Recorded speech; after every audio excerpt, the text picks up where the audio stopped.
Mais ici, avec Ondevit, on va aller beaucoup plus loin que ça.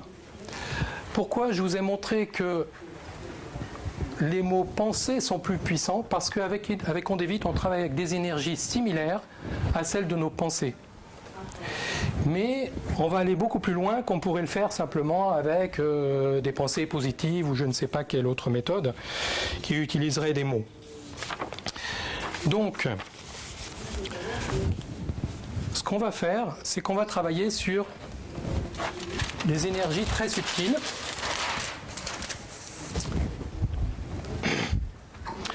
Je ne sais pas si vous le savez, mais notre monde, le monde tel que nous le percevons, est créé essentiellement par 3 vibrations. Que ce soit des gens qui ne s'intéressent qu'à la physique ou des gens qui s'intéressent à la physique quantique, tout le monde sait ça. Les 3 principales vibrations de l'univers sont le magnétisme, l'électricité et la lumière. D'accord ? Donc, ces 3 vibrations sont très importantes. Eh bien, nous allons travailler ici sur des fréquences qui vont aller de 0 à plus l'infini. Et parmi toutes ces vibrations ou longueurs d'onde, il y en a une qui est plus importante que toutes les autres. Ici. C'est laquelle? Laquelle? Quelqu'un peut dire? Bravo! Bravo! Donc c'est la vitesse de la lumière. Pourquoi cette longueur d'onde est très importante? Parce qu'on a longtemps cru, et on continue à croire d'ailleurs depuis Einstein, que rien ne peut exister au-dessus de la vitesse de la lumière. Et c'est probablement vrai si on s'arrête au plan matériel.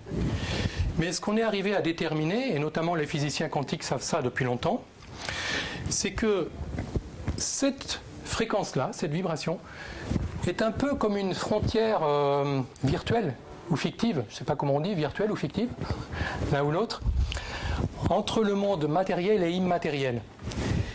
Par exemple, les pensées appartiennent au monde immatériel, d'accord ? Donc ici, par exemple, le monde de l'esprit ou des pensées, on va mettre un E comme esprit, et ici on a le monde de la matière. Et bien ici, dans Ondevit, on va travailler sur les deux, sans distinction. Ici, on va mesurer sur la matière, sur le muscle, comme je viens de le faire à l'instant, ce qui se passe dans l'esprit de la personne. Et après, on va pouvoir également travailler sur la matière grâce à l'esprit. Donc en permanence, avec cette méthode, on passe de l'un à l'autre. Permanence. Et c'est vrai que les recherches aujourd'hui